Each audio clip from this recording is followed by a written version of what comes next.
Thank you so much, Tony, and thank you, Bo, as well. And also thank you so much for inviting me to this the start of this really exciting symposium. And also thank you. I'm a government official, so you know that's always a bit of a risk because you never quite know how long we'll go on for. But I promise I will be quite short. It's a real pleasure to be here. I'm Sally Gear, Head of Profession for Education in the now new Foreign, Commonwealth and Development Office. As you probably, in the United Kingdom. So we became a new department on the 2nd of September, so we're very new. So it might just be worth saying a few things on that just before I kick off. So just so you know, we're now a new department. So the DFID and the Foreign and Commonwealth Office merged a couple of weeks ago. And bringing together development and diplomacy. I think the most important thing for this audience is really just to say that we're still absolutely committed to the world-class aid programme, which is at the heart of our foreign policy decision making. So we're very much a baby department now, but we are definitely bringing the best of both. This is not a takeover either way. So just so I just wanted to be clear about that before we move on to what the few words I want to say, because obviously, you know, what we're here about is thinking about EdTech and using that in lower income countries and the most marginalised children of the world and young people of the world. So I'm just going to talk a little bit about that before we kick off into the conference, and obviously coming on also to the theme, which is on play and early childhood development. So just firstly, if I may, just to talk a little bit about the role of EdTech in terms of the sort of what we've termed learning crisis. I mean, as many of you know in the call, and it's really hard not seeing you all, and I may know some of you, so hello if I do, and great that you've participated. We have, shockingly, we know that 387 million children pre-COVID are not on track to learn to read by the end of primary school. And then since then, as we know, we've had the devastating impact of COVID-19, and at the height of the crisis, there were 1.5 billion children out of school. And so this was a moment, in a way, where we needed to really think about distance learning and the role of EdTech in that.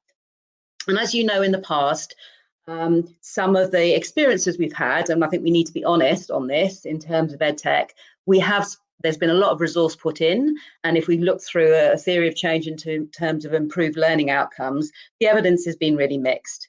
But part of the issue is that there wasn't enough research and evidence.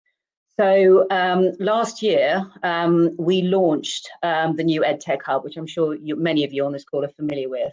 And the main purpose of that was to fill this gap in terms of making sure that we were making evidence-based interventions into the most marginalised communities and the most challenging contexts.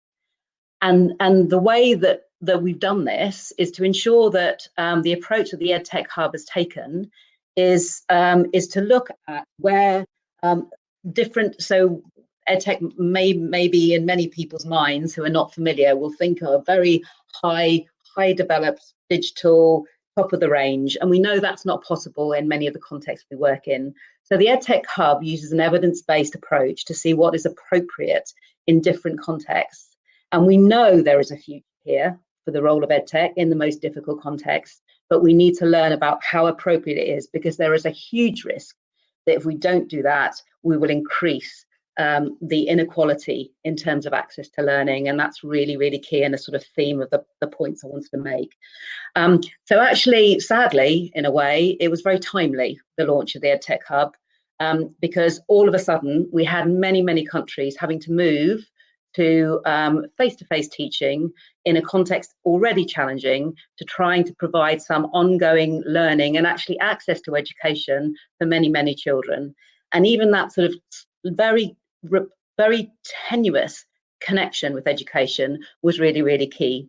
So the EdTech Hub has done already some really good work in terms of making sure it supported colleagues. And I need to say here that the EdTech Hub is not just supported by the UK government, it's also very strongly supported by the World Bank and the Gates Foundation.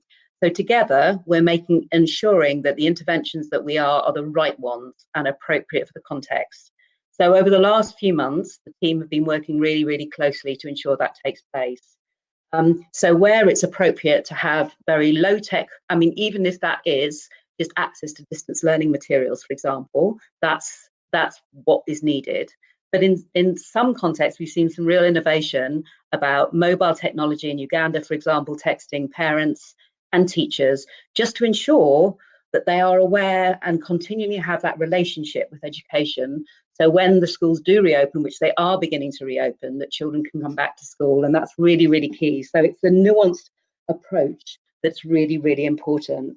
And also, obviously, in terms of value for money, which is really key. Obviously, as a government funder, that has to be key in everything we do. I mean, the other element of this is ensuring that the education, that we're informed by evidence, which is also about education evidence, about what we know works in teaching and learning.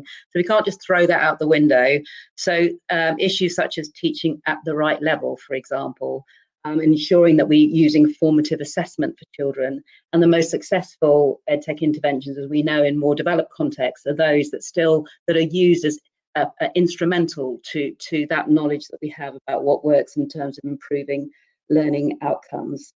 So just to underscore that, so recently there's a report that's been produced by the EdTech Hub on education for the most marginalised.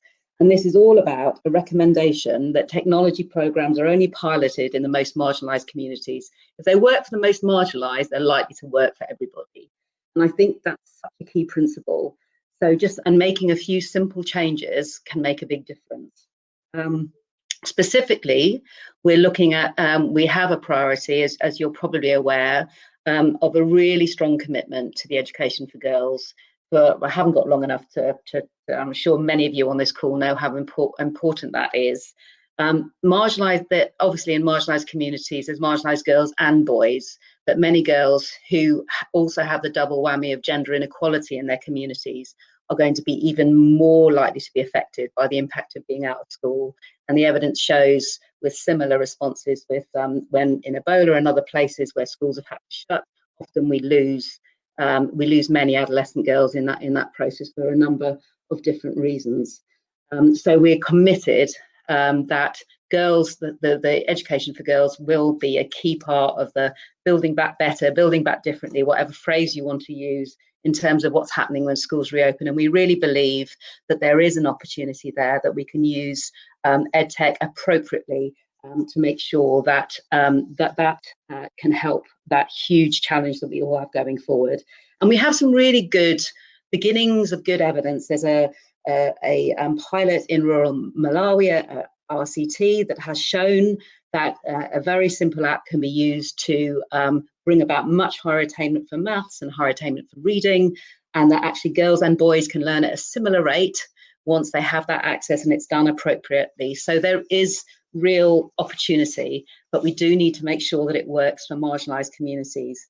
So just as we go through this virtual event, I guess my plea would be that issue is at the forefront of your mind when we're looking at these fantastically new, innovative technologies and ways forward, that we need to think, does this work for the most marginalised? Does this work for the most marginalised girls? So that's a sort of general support, but coming down to the very specifics on the theme of this conference on play and ECD. So, of course, we know from all the evidence, and Bo's spoken about it very eloquently, that play is integral for early stimulation and learning, particularly important for the early years.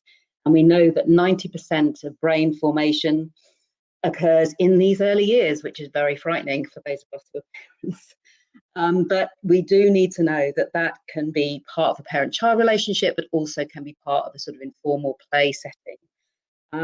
But also, if we again look at the global efforts on this, the SDG 4.2, provide universal ECD provision, is a huge challenge.